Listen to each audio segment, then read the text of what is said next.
Ruth Kowalczyk had never once unpacked all the way. 3 years married, and half her things stayed in cardboard in the hall closet, taped shut, waiting for a reason she couldn't name. Her husband used to laugh about it. Going somewhere, sweetheart? She never had an answer. She just didn't unpack. So on a Tuesday afternoon in the warehouse district, with the sun coming back hard off wet pavement the way it does in New Orleans after a morning storm, she was carrying almost nothing, because almost nothing was all she'd ever let herself carry. 27 years old, 26 weeks pregnant, a waitress apron still folded in her bag because the diner didn't have lockers and she didn't have a home to leave it in. 4 o'clock, broad daylight, and behind her footsteps. Not running, that was the part that stopped her heart. There were people everywhere. A man loading groceries 2 rows over, a woman on her phone by the stairwell, and the footsteps behind Ruth weren't in any hurry at all, because the man making them had already done the math, and the math said nobody in a parking garage at 4 in the afternoon looks up from their own life for a stranger. Then he said her name, polite as a bank teller. Miss Kowalczyk, it's hot out. That can't be easy in your condition. Ruth Kowalczyk didn't beg. She'd learned by 9 years old that begging just tells people exactly how little you have. So she didn't beg and she didn't scream, because she knew what screaming would get her here, which was a few heads turning and then turning back. She looked for a door. That's what she'd always done. In 4 foster homes, in a bakery that let her go for sleeping there, in a marriage where she never took the tape off the boxes. She looked for a door. What she found was a car. Black, long, parked crooked across 2 spaces like whoever left it there had never in his life worried about lines. Windows dark enough to be illegal. Sun sliding off the hood in a hard white bar. And unlocked. She didn't think, because thinking is a luxury for women with options. She folded herself into the back seat, pulled the door shut soft as a held breath, and pressed herself down behind the front seats with both arms around her stomach, and her heart going so hard she could feel it in her jaw. The footsteps came. They slowed. They stopped, close enough that she could hear the man humming something low in his throat. Then they moved on, unhurried, down the row. And Ruth stayed down there in the dark of the footwell, counting, because counting was what she did instead of praying. What she noticed first was that the car was clean. Tight, clean in a way cars never are. No coffee cups, no receipts, no crumpled napkins, no life in it at all. A handkerchief folded into a perfect square on the seat above her head, already folded, already put there, before she ever climbed in. And then the engine started, smooth and quiet, and the car began to move, and Ruth understood 2 things at once. Somebody had been sitting up front the entire time, and he hadn't said a word. He didn't turn around. He just drove, both hands on the wheel, easing down the ramp into the 4 o'clock sun, and Ruth stared at those hands the way you stare at something you know is going to matter later. No wedding ring, nails cut short, and across one knuckle, split and dark and clearly left there on purpose, a small mark that hadn't been cleaned. "You can sit up," he said. His voice was low and unhurried, almost gentle, the voice of a man who'd never once in his adult life had to raise it. "I heard you breathing from the level below. People breathe differently when they're scared than when they're pregnant. You're both." Ruth sat up. She put her hands where he could see them, though what she was really doing, and what she hated herself for, was turning her body so her stomach faced him first. He didn't ask who she was. He asked the only question that mattered. Who's following you, and how does he know about the baby? That second question told Ruth everything. Nobody asks that unless he already knows the answer isn't an accident. It wasn't until a gate opened for a car that never slowed down that she saw the name cut into the wall, plain as a street sign in the afternoon light, and felt the floor of her whole life drop out from under her, because everybody in New Orleans knows that name, Renard. She'd gotten out of one trap by climbing into a smaller one, in broad daylight, with the door already shut behind her, and the man in the front seat hadn't even had to ask. If this kind of story is your kind of story, hit that like button and let us know you're here. Share it with someone who needs the reminder that a person can be worn out and still be worth keeping. And if you're new around here, go ahead and subscribe, because we tell one of these every week. Now let's get back to that car pulling out into the 4 o'clock sun, and to the woman in the back seat who didn't know yet that the man driving her hadn't parked there by accident, and neither had she arrived there by one. The car stopped in front of an old warehouse, converted into a residence in Algiers Point, and for the span of a single breath, No one inside the car did anything. He didn't turn off the engine. Ruth didn't move. Then he unlocked the doors without looking back, and the click of the lock sounded louder than it should have. She pushed the door open, placed one foot on the sidewalk, and stopped there. Half inside, half outside. One hand still gripping the edge of the seat, the other supporting her belly. She had stood that way her entire life without ever realizing it, in the doorways of 4 homes, in the doorway of a bakery, in the doorway of a church she had entered, while wondering how long it would be before she had to walk back out. He got out of the car. He didn't come around to open the door for her, and she noted it the way people remember a detail that might save their life later. He simply stood a few steps away, his hands resting quietly at his sides, at the distance of a man who knew exactly how much space another person needed in order to breathe. "I have 3 conditions," she said. Her voice didn't tremble. She had spent the entire afternoon refusing to tremble, and she wasn't about to ruin it now. "If you don't agree to all 3, I walk out of here right now, and you can explain to someone why a pregnant woman is walking along the river at dusk." He didn't smile. He didn't tell her she was in the weaker position, though they both knew she was. He only said, "I'm listening." "First," she said, "a door that locks from my side, not from the outside, from the inside, and there can't be another key. Second, who you are answer, not businessman, not someone in logistics. I know what the name on that wall means. Third, if I want to leave, I leave. No escort. No one drives me. No one stands across the street watching me catch a bus." He listened to all of it. He didn't interrupt her once, and Ruth realized she had been waiting for him to interrupt, her body tightening in anticipation of that moment when a man grew bored and cut her off. It never came. "Agreed," he said. "All 3. That was all. No bargaining, no counter-conditions, no explanation for why he was being so accommodating." Ruth stood there with one foot on the sidewalk and felt something more unsettling than fear, the loss of balance. She had prepared herself for a negotiation. She had built 3 lines of defense. No one struck at any of them. Then he said, "There's a 4th thing, and you didn't ask for it. A doctor. Tomorrow."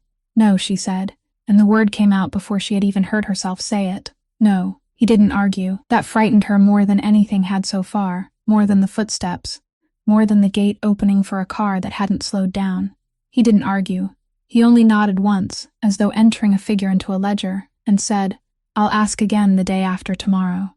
She looked at him in the fading evening light, and he didn't give her his name. He didn't extend his hand. He didn't do any of the things people did when they wanted to be trusted.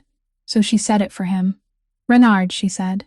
"You're August Renard." She spoke it the way a person repeated a diagnosis, in the voice someone used after the doctor had finished speaking, and they were only saying the word again to find out how it felt inside their own mouth. He didn't deny it. He didn't confirm it the way men usually did, with no lift of the chin, no trace of pride entering his eyes. He only said, "Yes," and then continued in the same voice a man might use to read a weather forecast for a city where he didn't live. "I'm not a good man, Mrs. Kowalczyk. I won't waste time trying to persuade you otherwise, because you read the answer on the wall before I had the chance to lie. People in this city are right to fear me." Ruth said nothing. "But I have one rule," he said. "I have many things, and most of them I haven't managed to keep. I keep the rule. I haven't broken it once, and right now, you're standing in the middle of it." Ruth could still feel her foot on the sidewalk, could feel the weight of the baby pulling her forward, and she heard herself say, "People always say that, right before they break it. Every man has a rule until the night he doesn't." He took the words without blinking. He didn't tell her she was wrong. He didn't say, "Trust me." He didn't say anything for so long that she could hear the water beyond them. "Yes," he said at last, "they do say that. I have no way to prove it to you right now, and I won't stand here inventing one. You'll have to see for yourself." Then he turned away, left the door open, left her standing there with one foot in the car and one foot on the ground, and walked into the house without looking back even once, as though whether she followed him inside truly belonged to her. She followed him inside, and she hated herself for following him, and she followed him anyway.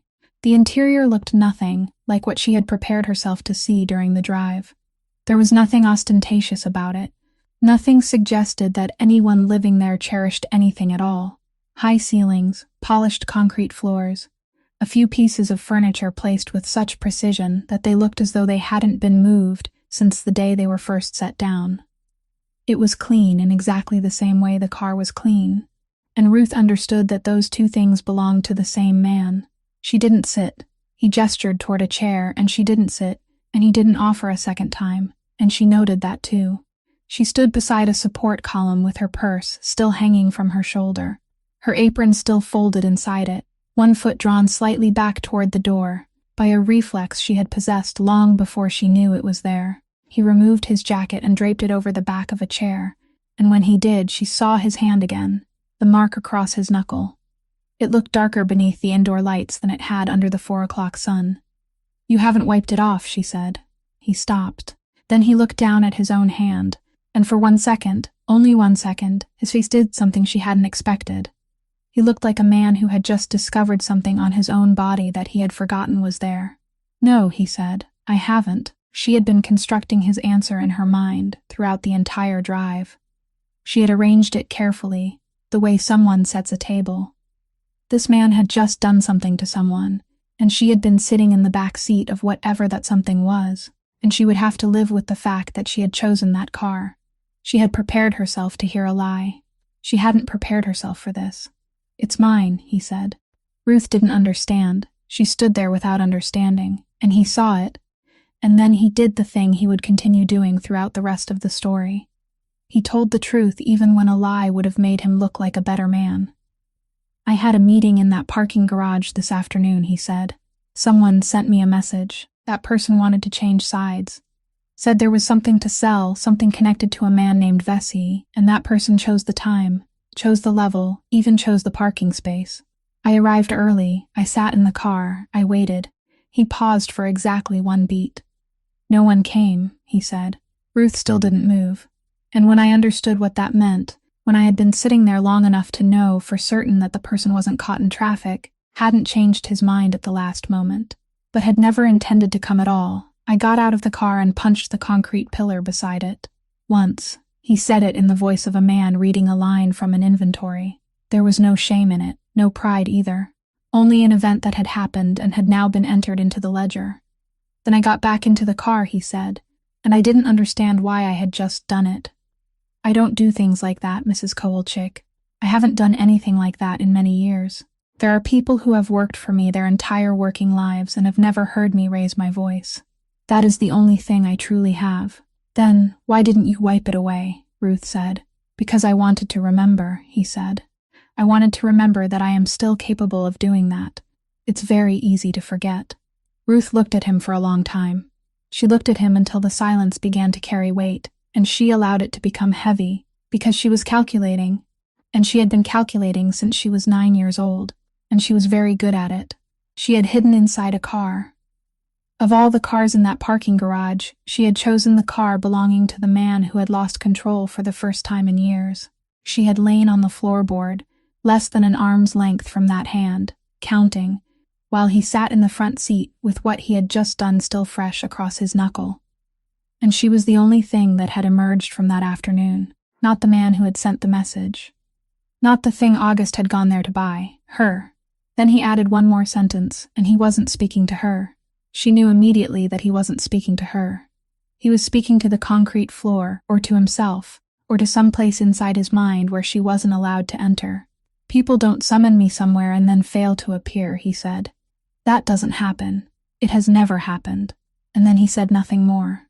He didn't continue. He didn't turn the statement into a question, or a theory, or an attempt to reassure her.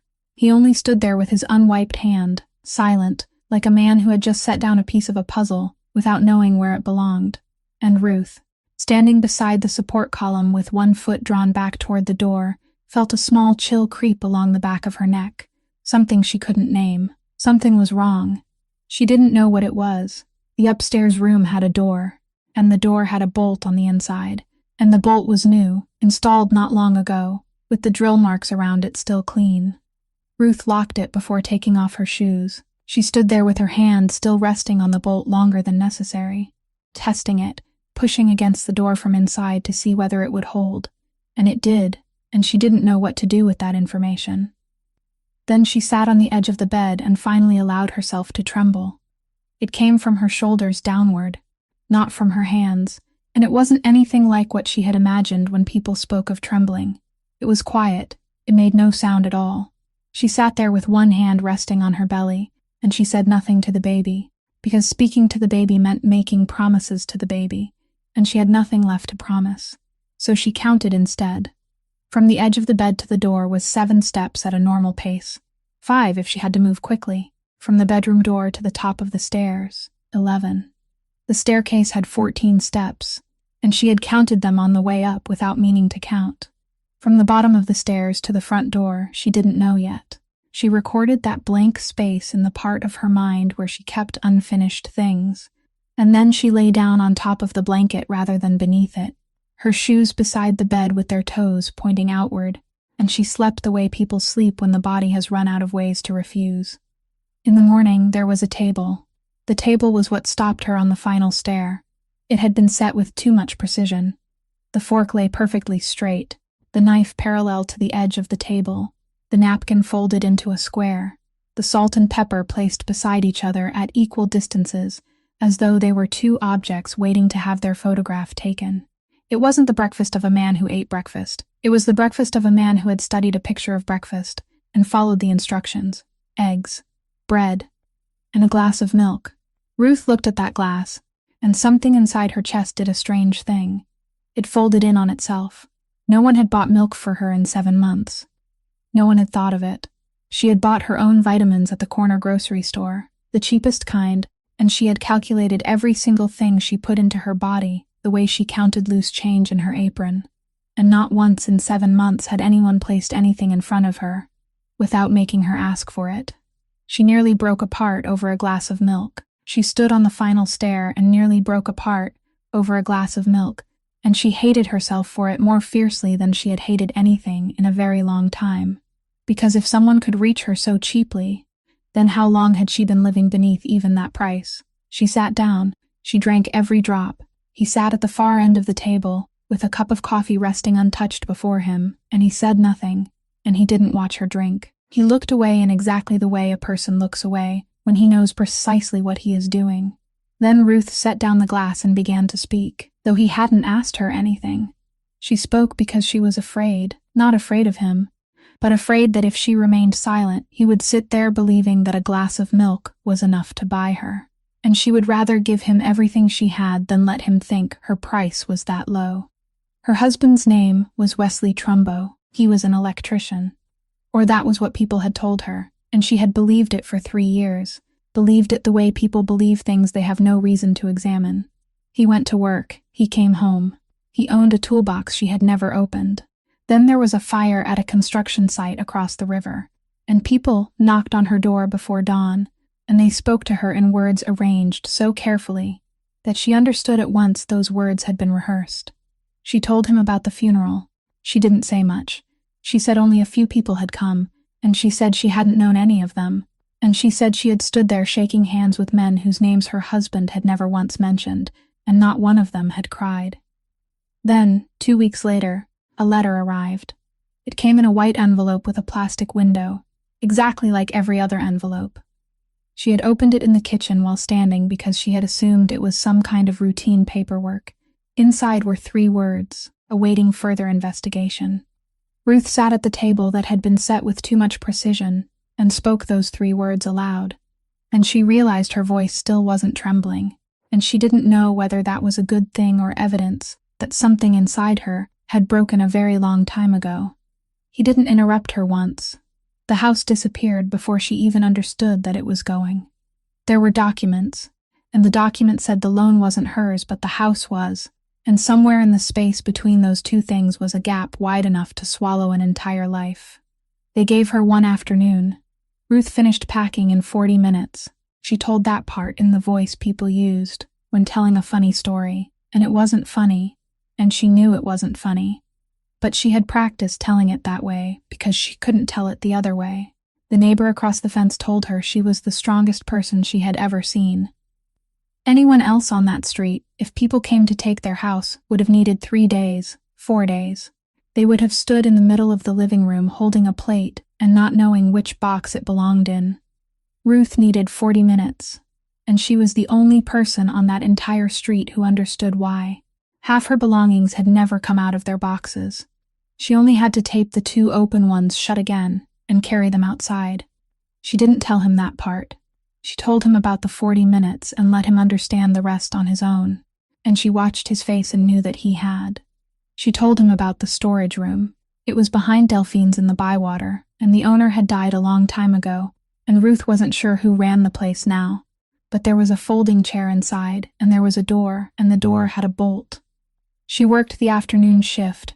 She ate the staff meal at the beginning of her shift because the staff meal was free, and then she didn't eat anything until her next shift. She said it calmly, as though it were a sensible arrangement, and that was the exact moment his fingers stilled against the warm porcelain of his cup.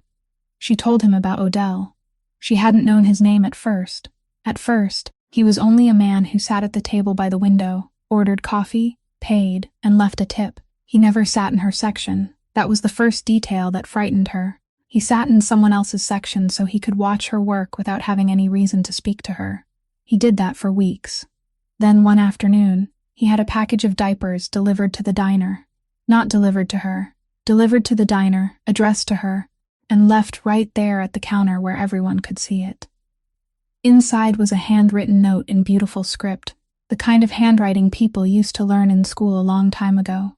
And it contained one very polite sentence about how interest continued to accumulate whether a person thought about it or not, and it wished her good health. He never touched me, Ruth said. Not once. He never had to. August asked which table he used. He asked whether Odell paid in cash or by card. He asked which days of the week he came and whether she had noticed a pattern. He asked whether the package of diapers had been delivered by a courier company or by a man. He asked whether the note had been signed. Ruth answered every question, and by the fourth one, she realized something that sent a chill down her spine. He wasn't asking the questions of someone trying to understand. He was asking the questions of someone verifying. He had already constructed half the picture before she opened her mouth, and now he was only confirming the corners, checking whether they fit. She stopped in the middle of a sentence. "You know him," she said. It wasn't a question. He didn't answer. And then Ruth, because she was tired, because she had said too much in a single morning, because the milk still rested in her stomach like something warm that didn't belong to her, let slip the one thing she had never told anyone. "There was one time," she said, "before the wedding. Wesley was arguing with someone on the phone out on the porch, and he thought I was taking a shower. I couldn't hear anything except one name. He said it 3 times, and each time he said it, his voice grew a little quieter. I thought it was some contractor. I believed that for 3 years. August waited. "Vesey," she said, and something in the room changed. He didn't move. He didn't set down the cup. He didn't ask her to repeat herself. But his silence, the silence that had sat at the far end of the table all morning, and listened to her with a patience that was almost gentle, that silence had changed its nature. It was no longer the silence of a man listening. Ruth sat across from him at the length of the table, and she knew, as precisely as she had known every other thing she had ever needed to know in order to survive, that she had just spoken something aloud, and someone was going to pay for it. He didn't ask her to repeat the name. He only set down his cup, and for the first time that entire morning, it touched the tabletop without making a sound. "Charlton Vesey doesn't lend money," he said. "People think he does because that is the easiest thing to understand, and Vesey is very good at allowing people to misunderstand him in ways that benefit him. He owns clinics. He owns a life insurance company. On paper, he is a respectable man who pays his taxes in full and sponsors a youth baseball field in Gentilly. But he doesn't sell money, Mrs. Kowalczyk. He sells peace of mind." Ruth didn't understand, and he saw it. "People will pay any price to be told that everything has been taken care of," he said. "It is the most expensive commodity in the world. Not because it is rare, because people pay for it with something they don't know they possess. Your husband signed a piece of paper and believed he had bought himself time. He didn't buy time. He sold something else, and Vesey didn't tell him what it was until the sale had already been completed." Ruth was about to ask what.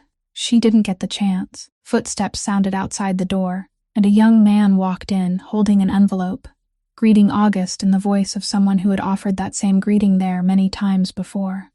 He saw Ruth, and he stopped for exactly 1/4 of a second, and that 1/4 of a second was all she needed. Ruth knew his face. He had sat in her section at Delphine's the week before, ordered eggs, asked how long she had worked there, asked whether she was Wesley's wife, asked in such a friendly voice that she had believed he was one of Wesley's old friends and had nearly thanked him. "Trey," August said. The name fell softly like a sheet of paper. "Yes, sir." August settled back into his chair. "You went to Delphine's last week." Trey didn't deny it. Trey opened his mouth and began speaking very quickly, saying he had only gone to assess the situation, that he thought it might be useful, that he hadn't intended to do anything, that he had only wanted to know what kind of woman she was before. August didn't interrupt him. He let him speak until he ran out of words on his own, and that was worse than being cut off, and Ruth stood at the foot of the stairs with one hand resting on the railing, feeling as though the entire room were tilting to one side. "Did you enter it in the ledger?" August said. Trey blinked. "Which ledger, sir?" August didn't stand. He didn't raise his voice. He didn't do any of the things Ruth had spent her whole life imagining men like him would do. He only sat there and looked at Trey the way someone looked at a number that didn't belong in a column. "Then you did it for yourself," he said. "Not for me." Trey began to speak. August didn't listen. He took out his phone, dialed a number, and spoke exactly 9 words into it, words Ruth would remember for many years afterward, and not one of those 9 words was a threat. Then he ended the call, placed the phone on the table, and continued not drinking his coffee. Trey remained standing there for a little while longer. Then he understood. Ruth saw the moment understanding reached him. It passed across his face like something draining away. And he didn't beg, he didn't argue. He only placed the envelope on the table with great care, as though setting it down in a perfectly straight line were the last thing in his life he could still control, and then he left. He was out of the city within 2 hours. Ruth knew because Hollis told her later, almost by accident, as though giving her the weather report. No one touched Trey. No one raised their voice at Trey.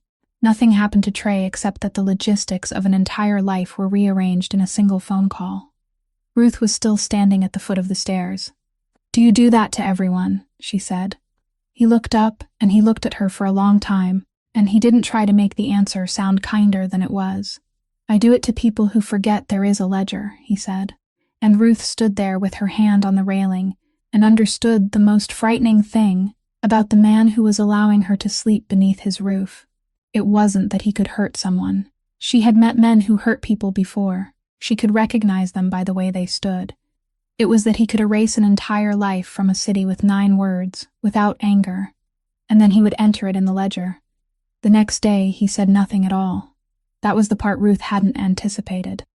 She had already constructed in her mind the way he would return to the subject, the angles he would approach from, the places where she would have to resist. He went out in the morning, came home in the afternoon, asked whether she needed anything, and when she said no, he didn't ask a second time. He didn't mention the doctor once that entire day, and by evening Ruth realized she was waiting, and the fact that she was waiting made her angry with herself in a way she couldn't explain. The day after that, he asked again. He did it so plainly that it was almost blunt. He didn't lead into it. He didn't remind her that she had been eating 1 meal a day, didn't mention the glass of milk, didn't use a single word that could have been mistaken for leverage. He only said, "The doctor. Today." She asked why he hadn't asked the day before, and he said, "Because I told you I would ask the day after tomorrow." Ruth sat there and listened to those words, and something inside her shifted, something very small, something she wouldn't admit to until much later. She said yes. She said it wasn't because of him, and she wanted him to understand that, so she told him directly, "I'm not doing this for you." And he said, "I know," and added nothing else. The clinic was somewhere on the West Bank, and the doctor was a woman who didn't ask Ruth why she had come there and didn't ask anything about the man waiting outside. She measured her. She weighed her. She studied the screen for a long time. Then she pulled her chair closer and spoke to Ruth in a way no one had spoken to her in 7 months. "You're starving yourself to feed the baby," she said. Ruth started to say that she wasn't, started to say she ate enough, started to recite the sentence she had practiced, but the doctor didn't wait. "I know what you're doing," she said. "I see it every week. You think that if you go without, that portion will be passed on to the baby. It doesn't work that way. Your body isn't a pipe. It's a machine, and the machine is running on itself. The baby will take what it needs until there is nothing left to take, and the one who runs out first won't be the baby. It will be you, and if you run out first, then the baby won't have anything left to take either." Ruth sat on the examination table with the paper rustling beneath her, and she began to cry. It came without warning. There was no tightening in her throat, no second in which to prepare herself. It simply came. And what shocked her most was that she knew exactly why, and the reason wasn't fear. She had been afraid for 7 months, and fear had never once made her cry. She cried because throughout those 7 months, every time someone spoke to her, they were speaking to a file. The person at the insurance company spoke to a policy number. The person at the bank spoke to a line of debt. The person at the courthouse spoke to a marital status. Even Odell, when he wrote that polite note, had been writing to an account receivable. And now a woman had pulled her chair closer and was speaking to her, as though Ruth were a real body sitting here, needing something, and there wasn't a single number anywhere in that sentence. The doctor handed her a box of tissues and said nothing more, and didn't appear uncomfortable, and that too was part of being treated like a human being, the part no one ever told you about. She wrote out a list. She told Ruth to come back in 3 weeks. She said that if Ruth felt dizzy when she stood up, she was to call immediately and not wait. Then she left the room. Outside, Augie stood in the hallway, and he didn't come in. Hollis leaned against the wall beside him, holding a folder he hadn't opened, and after a while Hollis said, "You've been standing here for a long time." Augie didn't answer immediately. "She gave me 3 conditions," he said. "None of them involved being close to me." Hollis looked at the closed door, then at him, and decided not to say anything else. When Ruth came out, her eyes were red, and she made no attempt to hide it, and she was ready for him to ask. He didn't. He only straightened away from the wall, took the list from her hand without looking at it, handed it to Hollis, and said, "Buy everything." Then he walked ahead of her toward the car without looking back, keeping the same distance he always kept, and Ruth followed behind him. Hating the comfort she felt when she saw his back there in front of her, she waited 3 days. She ate everything on the list the doctor had prescribed. She slept and she thought. And on the morning of the 4th day, she came downstairs and stood at the end of the table where he sat not drinking his coffee, and she spoke the thing that had been resting inside her chest since the night at the clinic. "I want to know who signed Wesley's death certificate," she said. He didn't look up immediately. "There is a name on that paper," she said. "They handed it to me at the funeral home, and I signed for it, and I didn't even read the name because I was thinking about something else at the time. But now I think about it every night. Someone sat down and wrote my name in one box and the date in another box and signed it. I want to know who that person was." He set down his cup. "You can do it," she said. "You have that phone. You have that voice. You have your ledger. All you have to do is make one call, and before lunch I will have that person's name, that person's address, even the name of that person's dog." "No," he said. Ruth stood there, and for a second she didn't understand what she had just heard. "What? No," he said again. "I won't do that." And the anger came, and it came quickly and cleanly, and it was the first anger Ruth had allowed herself to feel since that afternoon in the parking garage. "You can do it," she said, and her voice rose. And she didn't force it back down. "I know you can. I stood at the foot of those stairs and watched you erase a man from this city in 2 hours, and you didn't even set down your cup," he said. "Then why?" He didn't answer at once. He looked at her and allowed her to stand there with her anger, and he made no attempt to extinguish it, and that only made her angrier. "Because if I do this for you today," he said, "then tomorrow you will ask me for something else, and it will be reasonable. It will be smaller than what you are asking today, and it will be even more reasonable. Then the day after that, there will be something else, and in 6 months, you will be a woman sitting inside my house who can't answer a single question of her own. You will have every answer, and not one of them will belong to you. I have done that to other people before, Mrs. Kolchik. More times than I care to remember. I know what it looks like when it ends, and it doesn't look like kindness." "Then what are you keeping me here for?" Ruth said. "I am not keeping you here," he said. "The door locks from your side. You remember that, don't you? I am only standing nearby." He rose and went to get a sheet of paper, then wrote on it in handwriting so small and even that it looked printed, and handed it to her. On it was a name she had never heard before and an address. "The public library," he said. "The main branch, the records room downstairs. Public medical records are filed there by law. That name belongs to the woman who manages the desk. Ask for her, and she will show you which box to look in. You find it yourself. I will drive you there and wait outside in the car.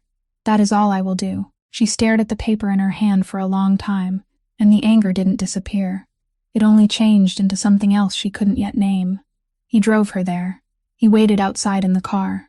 Ruth sat in that basement room for 4 hours. She pulled out 3 wrong boxes before she found the right one. She read lines she didn't understand, and she asked questions, and once she was sent in the wrong direction, and she came back and asked again. Her back hurt.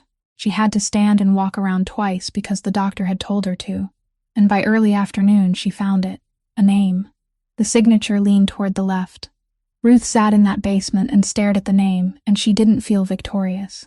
She felt something else, something it took her a while to recognize, because she hadn't felt it in so long. She had begun something, and she had finished it. No one had done it for her. No one had handed it to her inside an envelope. She copied the name onto the palm of her hand with a ballpoint pen, climbed the stairs, and walked outside to where the car was parked at an angle across 2 spaces, as usual, and he didn't ask what she had found. The name on her palm had blurred before they reached the house, and she had copied it onto a piece of paper and tucked the paper into her purse, and she didn't speak of it for the rest of the evening, and neither did he. That night, she came downstairs because she couldn't sleep, and he was still there, sitting with an open ledger and a pen he wasn't using, and he didn't seem surprised to see her, nor did he look as though he had been waiting. She sat down at the opposite end of the table. They remained that way for a long time without either of them speaking, and Ruth realized that silence with this man wasn't an empty space that needed to be filled. Then he asked, "Before Wesley," he said, "before all of this, what did you want?" Ruth opened her mouth to answer, and nothing came out.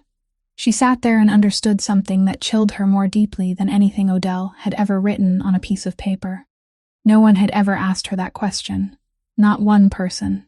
No one in any of the 4 homes, no one at school, not Wesley, not once in 3 years, and worst of all, not even Ruth herself. She had lived for 27 years without ever sitting down and asking herself that question, because asking meant wanting, and wanting meant there was a chance she wouldn't get it, and she had learned very early to cut away the first step so she would never have to endure the last.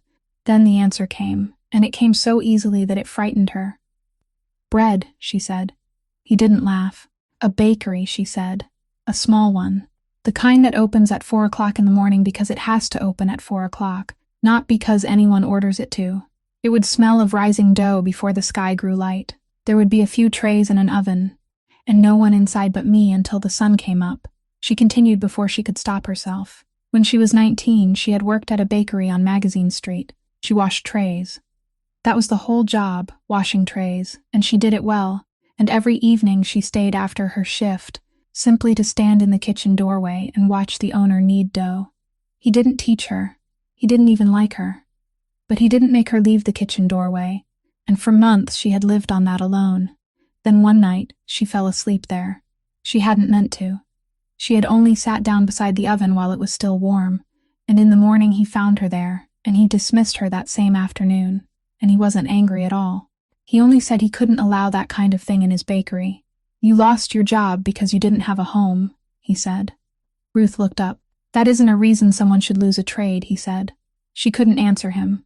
Then, without planning to, for no reason she understood, she spoke the name she hadn't said aloud in 16 years. "There was a woman," she said. "Her name was Odette Vaughn." He said nothing. He only set down the pen. "I was 11, she said. It was the 3rd home. She lived 2 streets away, and she didn't have children, and she used to stand by the fence and talk to me when I came home from school.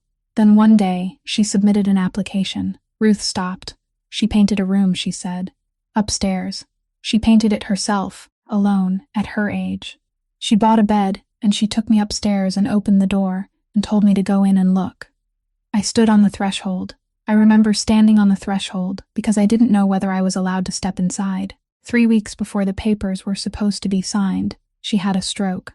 Ruth spoke the sentence in the voice of someone reading a line from an inventory.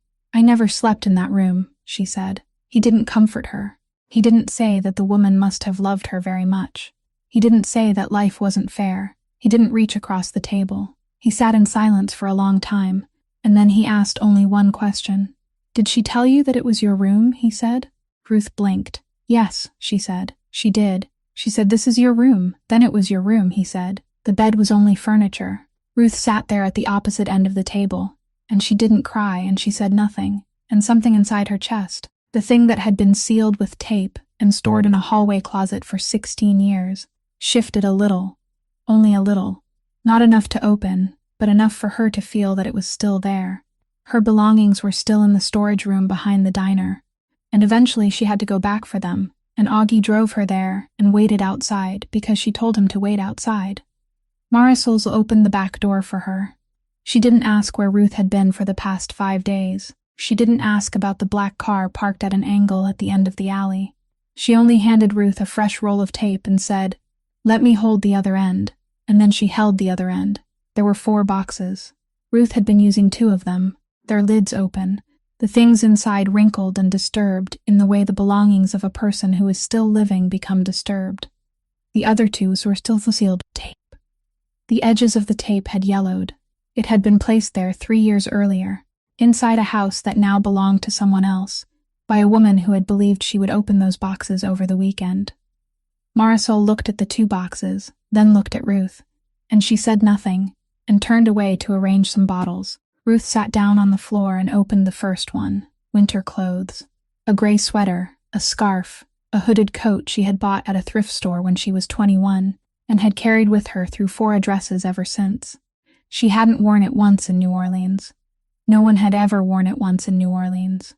She pulled each piece out and placed it to one side, and she was thinking that she might as well throw all of it away when her hand touched something hard. She removed the last coat. At the bottom of the box, lying flat, were a black external hard drive and a leather-bound notebook. Ruth didn't touch them at once. She sat flat on the concrete floor of the storage room, with her knees bent around her belly, and stared at those 2 objects, and she knew immediately, without needing even a second to wonder, that they didn't belong to her. She didn't own a leather-bound notebook. She had never had enough money to buy something like that, and she had never had enough things to write down inside something like that. She lifted them and placed them in her lap, and the first thing she thought about wasn't Wesley. She would realize that later, and it would trouble her. The first thing she thought was 3 years. For 3 years, he had walked past that hallway closet every day. For 3 years, he had placed his keys on the shelf beside it and taken off his shoes and gone into the kitchen. For 3 years, he had watched her walk past it every morning, every evening, and he had known. He hadn't needed to know what she loved. He hadn't needed to know what frightened her or what she wanted, or how many beds she had slept in before she came to his. He had only needed to know exactly one thing, one single thing, and it was the thing even Ruth herself had never spoken aloud, that she wouldn't open them. Marisol said something from the kitchen doorway, and Ruth didn't hear her. She remained sitting on the floor until her legs went numb. In the car, she placed both objects in her lap and said nothing until they had crossed the bridge. Then she spoke, and her voice was so flat that she didn't recognize it herself. "He didn't hide it from me," she said. Augie didn't turn his head. When a man hides something from his wife, he leaves it at the office, at a friend's house, inside a bank safe under another name. He didn't do that. He stored it inside me. Augie waited. "I was the safe," she said. "It wasn't that he took advantage of my trust. He didn't need my trust to do this. He only needed my habit, the broken thing inside me, the thing I believed belonged only to me, the small, ridiculous thing he used to tease me about. That was the tool. That was my purpose." She looked down at the 2 objects in her lap. "I slept beside them for 7 months," she said. "I carried that box out of the house. I kept it in my car while I still had a car. I hauled it into that storage room, and I put the leg of the folding chair on top of it because the floor was uneven. I leaned my back against it. Every time someone took another place to live away from me, I carried it with me, carefully, because it was mine." She gave a laugh, one very brief sound with nothing inside it. "He didn't need a safe," she said. "He needed someone who would carry the safe all over the city and never look inside. And he found her." Augie drove all the way across the bridge before he spoke. "Where are you planning to open it?" he asked. Hollis plugged it into an offline computer and spent nearly the entire day with it, and by late afternoon he called them downstairs, and the expression on his face wasn't the expression he usually wore. "It's damaged," Hollis said. "Not completely, but it spent 7 months in a storage room without air conditioning in this city, and these drives weren't built to survive that. I recovered most of it. Not all of it. What couldn't be recovered is gone, and I want you to understand that now rather than later, because no software and no amount of money can repair it." Ruth said she understood, She didn't understand. Then Hollis opened it. It was a list.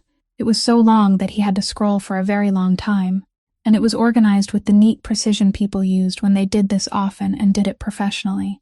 The first column contained names, full names with capital letters, no abbreviations. The second column contained dates of birth. The third contained diagnoses. The fourth contained a code, a sequence of letters and numbers, and Hollis said it was an insurance code, with each code corresponding to a payment. The fifth column contained treatment plans. The sixth contained amounts of money. Hollis explained it slowly because he could see Ruth wasn't following. Every name came with a diagnosis. Every diagnosis unlocked a code. Every code allowed a treatment plan to be sold. People came to the clinic because of back pain, because they were tired, because of something small, and they left with a piece of paper telling them that something was growing inside them. Then they were treated. They received full treatment, on schedule, with invoices. There is one final column, Hollis said, and he didn't look at Ruth when he spoke. That column contains only one letter. It isn't filled in for everyone, but it is filled in for far too many. Ruth asked how many. Hollis didn't answer with a number. He only said, more than I want to count, and then he added, and they were treated for something they never had. Ruth sat down.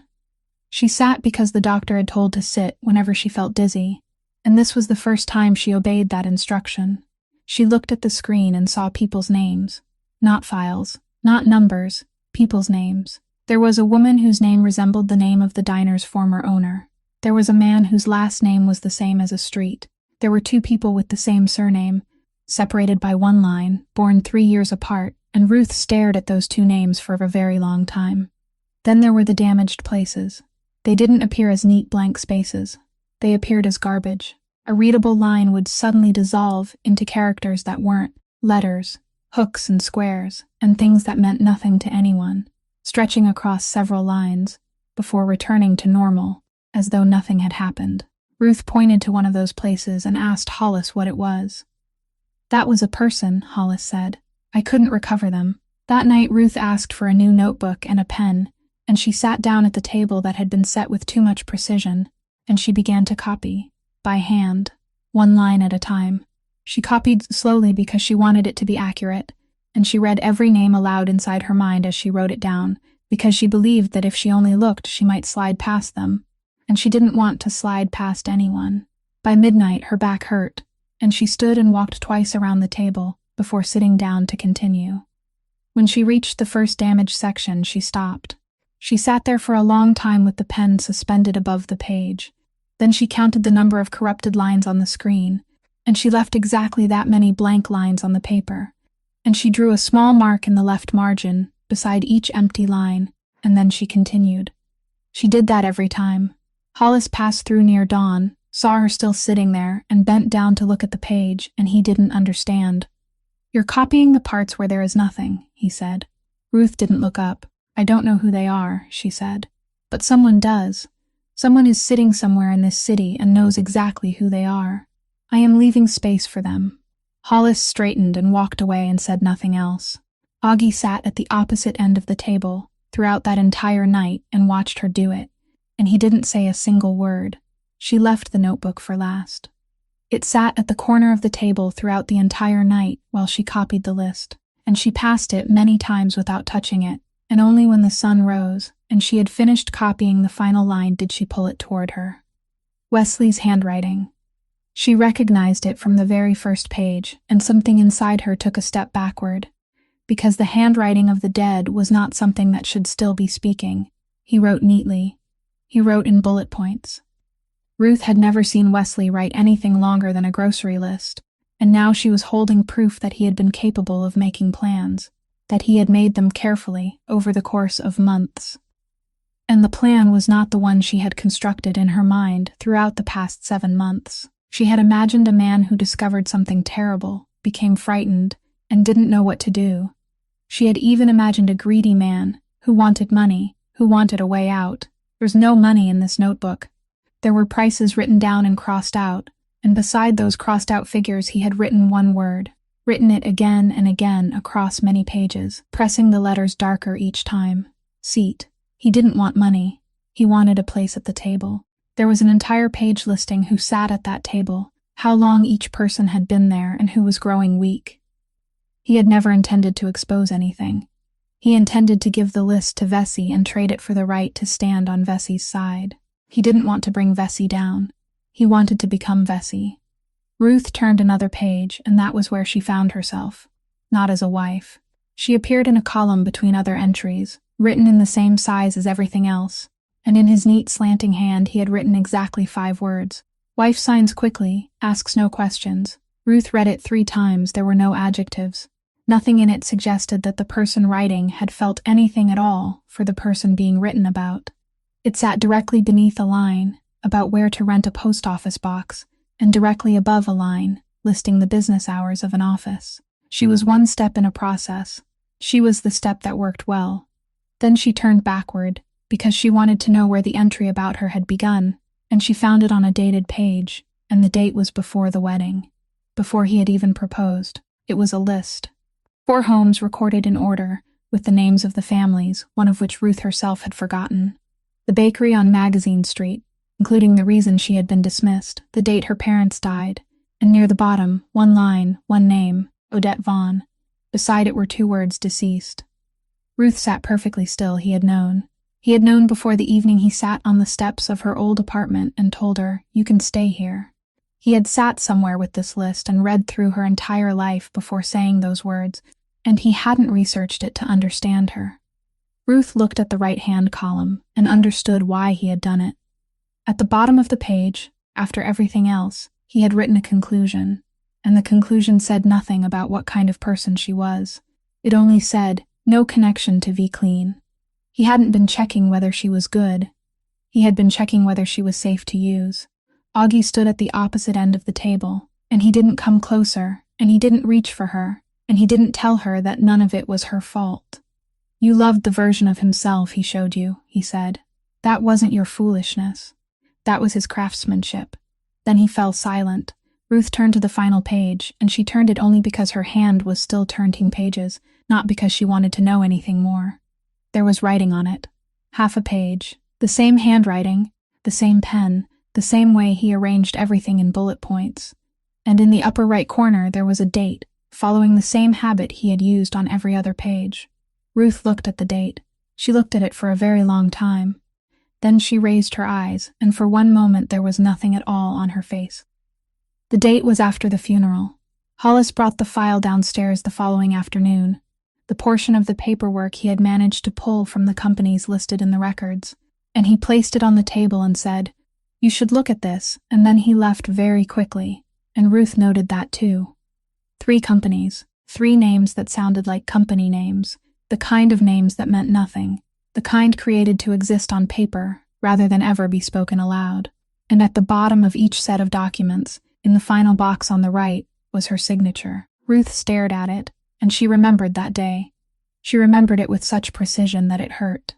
Evening, in the kitchen, Wesley had come home late and he had been cheerful, the way he often was on evenings like that, and he placed a stack of papers on the counter beside the bowl she was washing and said, "Just paperwork, sweetheart, sign these for me," then went to get a beer. She wiped her hands on her apron. She signed 3 times. She didn't read a single word.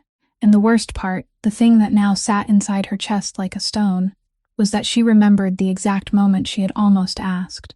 She had picked up the pen, and she had been about to ask what this was. The question had been inside her mouth, and she had swallowed it. "I am not stupid," Ruth said. Her voice didn't tremble. She sat upright at that table and said it clearly, 1 word at a time, as though reading out a sentence. "People think women like me are stupid. I am not stupid. I was afraid. I was afraid that if I asked, he would sigh. I was afraid of the pause after I asked a question, the pause when he looked at me, and I knew I had just made his evening longer. For 3 years I learned that my questions were expensive. It wasn't that he hit me. He never hit me. He only taught me, a little more each day, that every question I asked had to be paid for with something. So I stopped asking, so I signed, and people died." Augie didn't speak immediately. Then he said, "He spent 3 years teaching you that your questions were costly. That isn't your signature, Ruth. That is his bill." Ruth didn't answer. She turned to the next page because her hands were already moving, because she needed something to do with them, and the next page wasn't corporate paperwork. It was a typed sheet. Her name was at the top, Ruth Kowalczyk. Beneath it was her date of birth. Beneath that was the address of Delphine's in the Bywater, followed by a line noting that there was a storage room in the back and that the subject slept there. Afternoon shift. Walks home, cuts through the parking garage. And on the final line, 3 words and nothing more. Currently pregnant. There was a date in the upper right corner. Ruth looked at that date, and she didn't need Hollis to explain it. It was before that Tuesday afternoon. Before the footsteps, before everything. You knew, she said. Augie didn't deny it. He didn't hesitate for even a second, and that was what hurt her most. Yes, he said. All that time you knew I was sleeping in a storage room. You knew I was pregnant. You knew there was a man sitting at the table by the window watching me work. And you did nothing. You were the wife of a man who had stolen from my rival, he said. You were a name on paper. I don't rescue names on paper, Ruth. I watch them. There are more papers like that in this house than you would ever want to know. That is the truth, and I won't stand here and try to make it sound better. Then what changed, she said. He remained silent longer than he ever had before. You climbed into my car, he said, and you didn't ask for anything. You lay beneath those seats and you didn't beg. Then you sat up and gave me 3 conditions. It was the first time in many years that someone had been near me without wanting something from me. I didn't know what to do with that. I still don't. Ruth stood. She picked up the page with her name on it and placed it back down carefully, perfectly aligned, and walked out of the room. She didn't slam the door. She climbed the stairs, 11 steps, went into her room, and locked the door from her side, exactly as they had agreed. She walked to Delphine's alone the next morning, and she didn't tell anyone she was leaving, and she knew that was precisely why she went. Marisol saw her in the doorway and said nothing at all. She only poured a cup of coffee and slid it across the counter, and Ruth sat on the high stool at the counter as she had sat hundreds of times before, and for nearly a minute everything felt almost normal.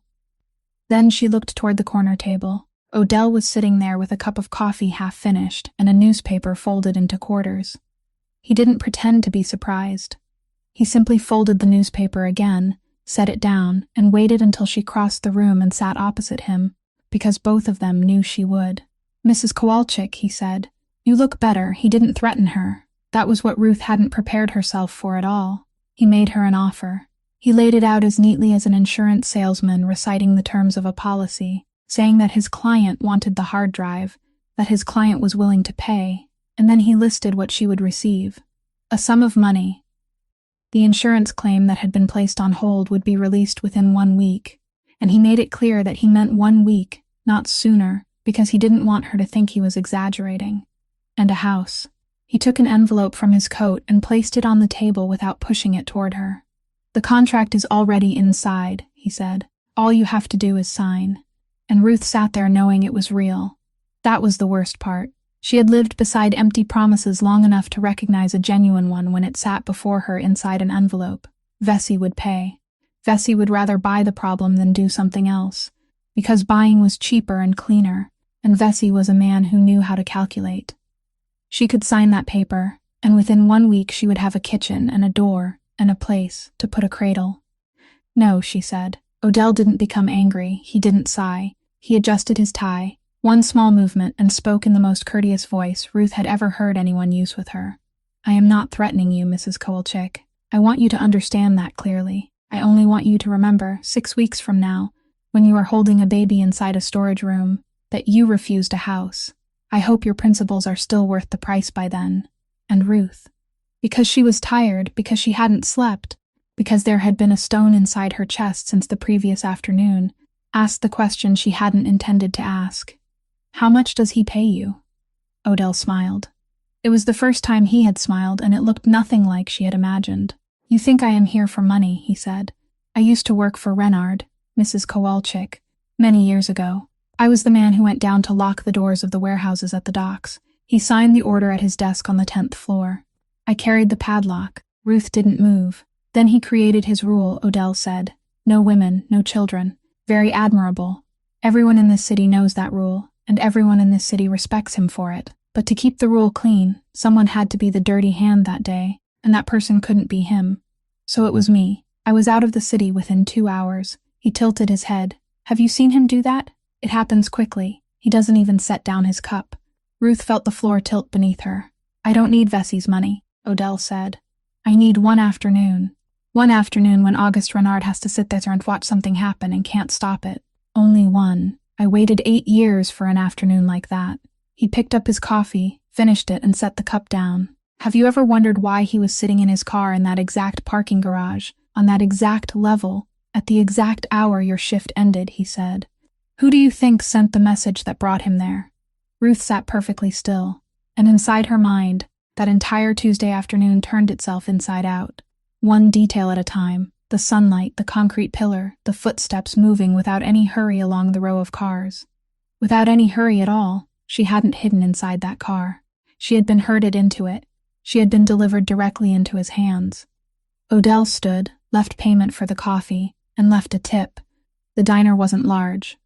That was something Ruth had never considered during all the time she had worked there. How far it was from the corner table to the kitchen door. What a person standing at that stove might be able to hear.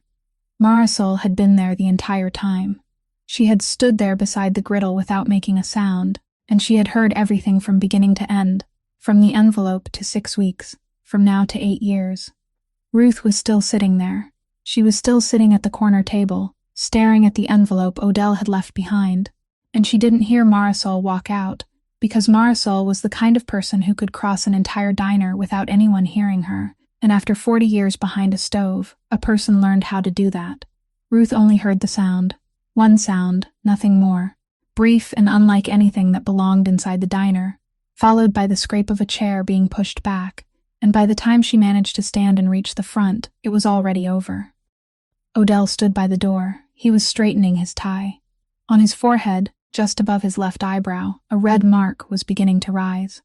Marisol stood 2 steps away with a cast-iron skillet in her hand, holding it down beside her hip the way someone might carry a bucket, and she said nothing. He didn't strike back. Ruth would think about that many times afterward, that he hadn't struck back, that he hadn't even appeared angry. He only looked at Marisol. He looked at her for a very long time, far longer than necessary, with the gaze of a man recording something somewhere. Then he said, "You should be careful, ma'am. At your age, one fall is enough." Then he turned, pushed open the door, and stepped out into the street, and he left the tip on the table, but he took the envelope with him. Marisol returned to the kitchen. She placed the skillet in the sink, turned on the water, and began to wash it. She washed it exactly the way she washed it every evening, scrubbing it with coarse salt instead of soap, because soap mustn't be used on cast iron, and she had told Ruth that during her first week working there, and Ruth had forgotten she had ever said it. Ruth stood in the kitchen doorway. "You knew," Ruth said. "Marisol didn't stop scrubbing. You knew I was sleeping in the storage room. I put a little extra food on your plate every night," Marisol said. "Didn't you notice?" Ruth stood there. "I noticed," she said. Marisol turned the skillet over and scrubbed the other side. "Then why didn't you say anything?" she asked. "Because if I said something," Ruth replied, "you would have had to stop." Marisol didn't look up from the skillet. The water kept running. Outside, someone opened the diner door and then closed it again. 7 months, huh? Marisol said. 7 months, Ruth answered. Marisol turned off the faucet. She lifted the skillet and dried it with the towel hanging from the hook, then rubbed a thin layer of oil across its surface with 2 fingers, carefully and evenly, with the practiced motion of someone who had done it thousands of times. And she placed it on the stove and lit a low flame beneath it so it could dry. Then she stood there watching the skillet without looking at Ruth. "You have been losing weight since spring," she said. Ruth couldn't answer. "I know because I weigh food every day," Marisol said. "I have been weighing food for 40 years. I look at a person and I know how much that person eats, the same way you look at a table and know whether they have ordered yet. It isn't magic, it is a trade." A thin wisp of smoke began to rise from the skillet, and Marisol turned off the flame. "Are you going to take the house?" she asked. "No," Ruth said. Marisol nodded once. She didn't tell Ruth she was right. She didn't tell her she was wrong. She lifted the skillet from the stove, hung it back on its hook, then turned and looked at Ruth for the first time since she had entered the kitchen. "Then eat here tonight," she said. "I have chicken." 2 weeks passed and nothing happened, and Ruth began to believe that nothing would happen, and she would remember that foolishness of hers for the rest of her life. Then one morning, Hollis knocked on her bedroom door, and he didn't waste a single word. He only said the name of the hospital. Marisol was on the 4th floor. She had fallen on the wooden stairs behind the diner, the stairs leading from the kitchen door down into the alley, the stairs Ruth had climbed and descended twice a day for 7 months, her pelvis. They said she would walk again, but it would take time, and at her age, time wasn't something a person had in abundance. She was awake. She lay there with her leg immobilized, and she looked smaller than Ruth had ever seen her, because Ruth had never seen her lying down, only standing, always standing, at that stove. Ruth pulled the chair closer and sat down, and she remained silent for a long time before she spoke. "Ma'am," she said, "I walked those stairs every day, twice a day. They aren't slippery. They have never been slippery." Marisol turned her head on the pillow and looked directly at her. She stared at Ruth for a long time without blinking. "I am 60 years old," she said. "Stairs are slippery, and I don't remember anything." Ruth opened her mouth. "I don't remember anything," Marisol repeated, more slowly, and Ruth understood. She sat in the plastic chair beside the bed and understood, and that understanding entered her body like cold water. Marisol hadn't forgotten. She was refusing to speak. She was standing between Ruth and something, just as she had stood there for 7 months, with slightly larger portions every evening, never saying anything aloud, because if she said it, Ruth would have to do something with that knowledge, and now it was the same. If Marisol remembered, Ruth would have to do something about it. The same act for the second time, wearing a different coat. Ruth lowered her head, and Marisol reached out her hand, and Ruth took it, and neither of them said anything more about the stairs. Augie arrived that afternoon. Ruth heard his voice in the hallway, and she had prepared herself for him to remain there, because that was what he did, what he had done at the clinic and everywhere else, preserving that exact distance as though it were a law. He didn't remain outside. He pushed open the door and walked in. He didn't ask anyone for permission. He walked straight past Ruth, pulled the second chair close to the bed, and sat beside a woman he had never met in his life, his back straight, both hands resting on his thighs, and then he spoke. "You did what I should have done," he said. "I am sorry you had to do it." Marisol turned her head and looked at him. She studied him from head to toe, slowly and without concealment, with the gaze of a 60-year-old woman who had stood behind a counter for 40 years, had watched every kind of man walk through the door, and had learned to sort them before they could even place an order. "Are you the man from the car?" she said. "Yes," he answered. Marisol said nothing for a while. "What are you planning to do with that girl?" she asked. He didn't answer immediately. Ruth stood at the foot of the bed and didn't breathe. "I intend to stand nearby," he said, "until she tells me not to." Marisol looked at him a little longer. Then she nodded once, a very small nod, the same one she used in the kitchen when someone did one thing correctly that they should have done in the first place. And that was all. That was the entirety of the approval Auguste Renard received from anyone throughout this entire story, from beginning to end, and Ruth knew in that moment that she was witnessing something rare. Then Marisol turned toward Ruth and said, "The diner still has to open," and Ruth said yes, and Marisol said, "You tell that boy Ray not to touch my cast iron skillet." And Ruth laughed, and the laugh escaped before she could stop it, and it was the first time she had laughed in weeks.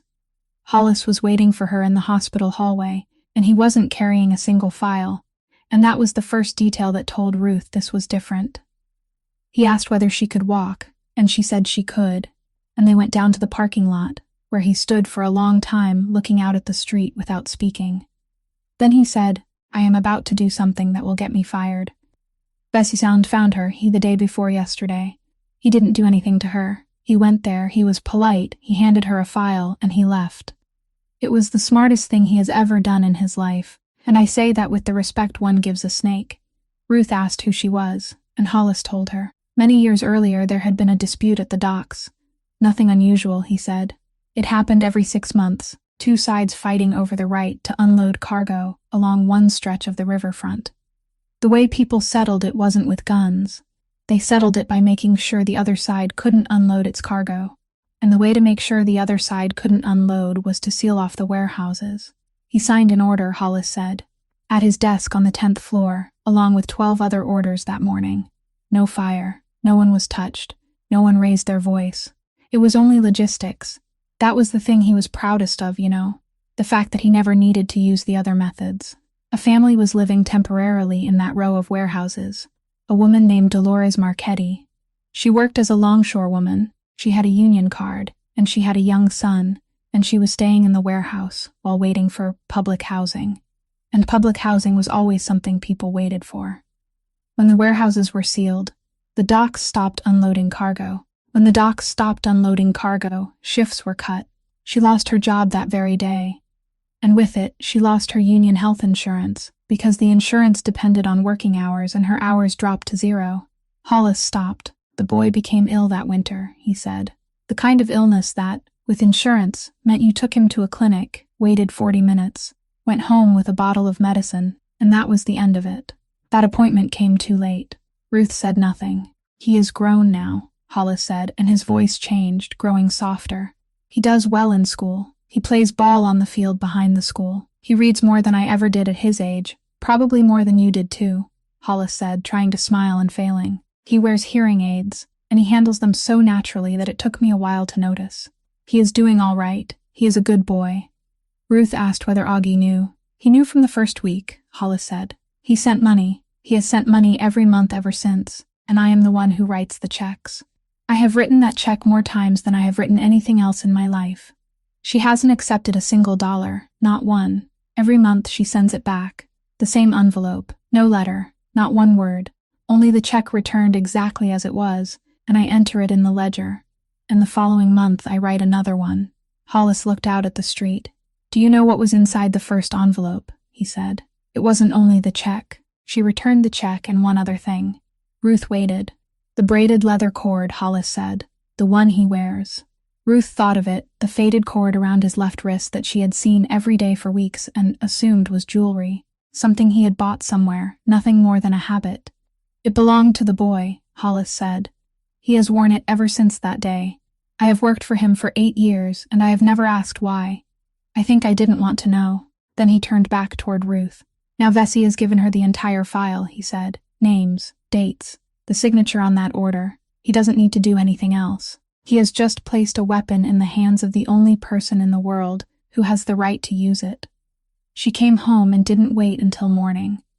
He was standing beside the window with the phone in his hand, and he ended the call when she entered, and she saw the leather cord around his wrist and could no longer stop seeing it, and everything inside her, Marisol in that 4th-floor hospital bed, the list with its empty lines, her own signature in the final box on the right.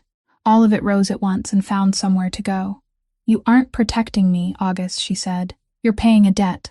I just happened to be the nearest bill. He didn't contradict her. He didn't explain. He didn't tell her she didn't understand, that it was more complicated than that she was speaking from pain. He only stood there and looked at her, and then he said 2 words.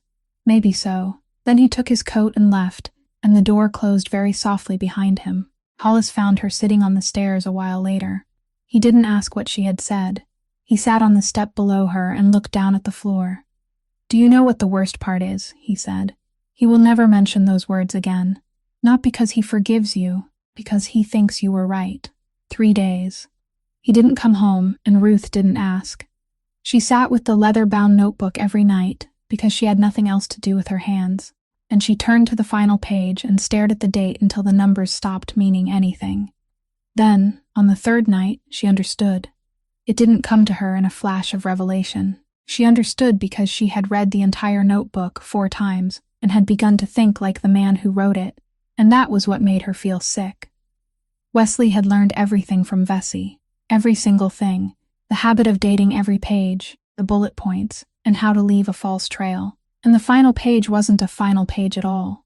It was an insurance policy. He had written it beforehand, dated it for some point in the future, and hidden it inside the notebook, so that if the day ever came when they caught him, they would find this book and see a page written after the date he was supposed to have disappeared, and they would conclude that there was another copy somewhere, and that someone else was still walking around, still writing. It had never been meant for Ruth. Not one word of it had ever been meant for her. But it had protected her for 7 months. That was why Odell had only sat at the table by the window. That was why there had been packages of diapers and polite notes and not one single time when anyone touched her. Vesey believed someone else possessed a copy. Vesey hadn't dared. Ruth sat alone at the table that had been set with too much precision near dawn, and spoke the words aloud. He saved me with a lie that wasn't meant for me, she said. It was the only kind of gift he knew how to wrap. Augie came home the following morning. She had been waiting at the end of the table since before sunrise, and she hadn't prepared anything to say because she had tried, and every sentence she came up with sounded like a way to make herself feel less uncomfortable. I said it because it was the thing that would hurt you most, she said, not because it was true. I sat inside my own mind and searched for the softest place in you, and then I pressed down on it. That is what I learned from Wesley. He never hit me. I already told you that. He only knew exactly where to press to make me go quiet. I lay beside that man for 3 years, and I learned his trade without knowing I was learning it. And I promised myself I wouldn't carry it out of that house. I carried it with me anyway. Augie stood in the doorway with his coat still in his hand. You said it once, he said. He said it for 3 years. Those aren't the same thing. Then he hung up his coat, walked into the kitchen, and turned on the kettle, and neither of them said anything more about it, and neither of them ever spoke of it again. He left on Monday morning, and he didn't say where he was going. 4 days. Ruth remained in that house with Hollis and the list, and a leather-bound notebook she no longer opened, and on the 3rd day she needed a pen, so she opened a drawer in the study. There were no pens inside. There were handkerchiefs. They were folded into neat squares, their edges as straight as sheets of paper, arranged in rows, and those rows extended deeper into the drawer than Ruth could reach. They were identical, the same fabric, the same size, the same fold, and not one was wrinkled, and not one was dirty. She stood there staring at them for so long that Hollis passed by and stopped in the doorway. He folds one every time, Hollis said. Ruth turned around. Every time what? Hollis shrugged the way people shrug when they have lived with something for so long that it no longer seems strange. Every time he does something he won't talk about, he said. He folds one and puts it in there. He doesn't count them. I know because I asked him once, a long time ago, and he said he doesn't count. He simply doesn't throw them away. Then Hollis continued on, as though he had just reported a line of inventory. Ruth stood before the open drawer and understood what she was looking at. Not handkerchiefs. This was a ledger. The entire house ran on ledgers. She had known that since the morning tray left the city within 2 hours, but she had believed the ledger was made of paper. It wasn't paper. It was here, inside a drawer, made of cloth, and it was so long that she couldn't see the end. Then she remembered. She stood there and remembered that Tuesday afternoon, remembered lying on the floor of the car with both arms wrapped around her belly, looking up and seeing a handkerchief folded into a perfect square on the seat directly above her head. It had already been there. Before she climbed inside, he came home on the 5th day. A new shirt, the kind bought in a hurry, with the fold creases still running across the back. There was a long scrape on his left wrist, already dry, and the leather cord rested just above it. Hollis saw him walk in, and Hollis turned away and didn't look at him again, and that was what chilled Ruth, because Hollis looked at everything. Augie hadn't gone looking for Vesey. He had driven 3 hours to a small town east of the city, found a house with a wooden fence, and knocked on the door, and when Dolores Marchetti opened it, he handed her a briefcase. Inside was everything she needed, the order bearing his signature, the date, the name of the recipient, the number of an attorney prepared to represent her free of charge, and he told her that she should accept the statement Vesey had given her, that she should testify, that he wouldn't oppose her in any way, that he wouldn't send anyone to speak to her, and that he would sit there until she made her decision. She didn't take the briefcase. She stood in the doorway and looked at him and said, I won't give you that. You want to be punished so you can sleep. I haven't slept since my son was 4 years old. You shouldn't sleep either. Then she closed the door. He sat on her porch throughout the entire night. It began raining sometime around midnight. When morning came, he stood, and the wooden step was wet, and he slipped and caught himself with one hand against the edge, and that was the entire origin of the scrape on his wrist, the mark everyone in the house would see for days, and quietly invent a different story about. He drove 3 hours home. He bought a new shirt at a rest stop because the old one was wet. Ruth waited for him at the end of the table. What did you do for 4 days? She asked. He looked at her. Are you certain you want to know? He said. Ruth sat there for a long time. She thought about Trey. She thought about the 9 words. She thought about the drawer and how deep it went. No, she said. That is the most honest answer anyone has ever given me, he said. Then he went upstairs, and she never knew. The hard drive went where it needed to go, and the papers went where papers needed to go, and everything took more months than Ruth had imagined, because that was how it worked. No one came pounding on a door at dawn. There were only envelopes and phone calls, and mornings spent waiting in hallways. The attorney prepared her carefully. He sat with her 3 times and went through every question. They will ask you this. You will answer that. Do not say anything beyond what they ask. Do not explain. An explanation is where they find a way to break you. Ruth wrote everything down. She did everything exactly right. She sat in that chair and answered every question briefly, and she didn't explain once, and she spoke about the stack of papers in the kitchen and her 3 signatures, and she didn't embellish a single detail, and the attorney beside her nodded because she was doing it correctly. Then there was one final question no one had prepared her for. Is there anything you would like to add? Ruth looked down at the bag in her lap. She took out the notebook. Not the leather-bound one. The other one, the one she had bought, the one she had spent an entire night copying into at the table that had been set with too much precision, while a man sat at the opposite end and didn't say a word. She opened it to the first page, and she began to read. She read the first name, then the second. She didn't pause between them to say anything. She didn't explain who each person was, what had been done to them, or whom they had left behind. She didn't use a single adjective. She read as though calling attendance clearly and evenly. Last name first, given name second, exactly as they appeared in the first column. Someone on the other side of the room stood and said something about this being improper. The judge didn't stop her. Ruth continued reading. Her voice wasn't loud. It didn't need to be. The entire room had gone silent by the 4th name, and that silence grew thicker with every name that followed, until the ceiling fan could be heard turning overhead. She read the name of the woman whose name resembled the diner's former owner. She read the name of the man whose surname was the same as a street. She read the 2 names with the same last name, separated by 1 line, and she read them one after the other without pausing, and someone in the back row drew in a breath. Then she reached the blank space. She stopped. She looked down at the small marks she had drawn in the left margin, the marks she had made near dawn, when her back hurt and she had risen to walk twice around the table before sitting down to continue. I can't read this part, she said. The drive was damaged.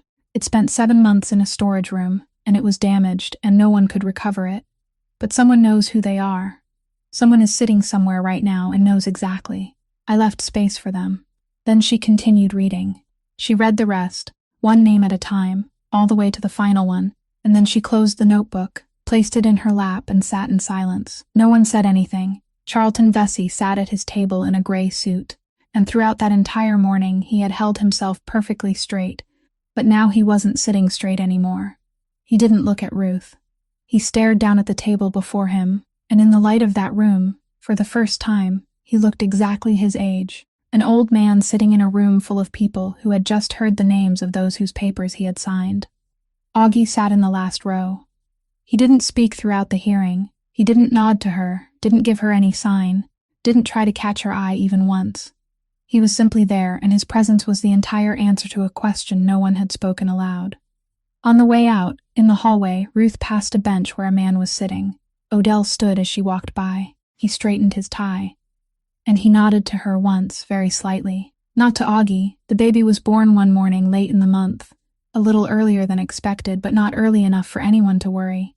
And the baby was healthy and slept peacefully, and in that room they weighed the child and told Ruth that everything was fine, and Ruth heard the word fine and didn't know what to do with it. Augie sat in the chair just outside the door, with a sheet of paper folded in half in his hand. He didn't stand.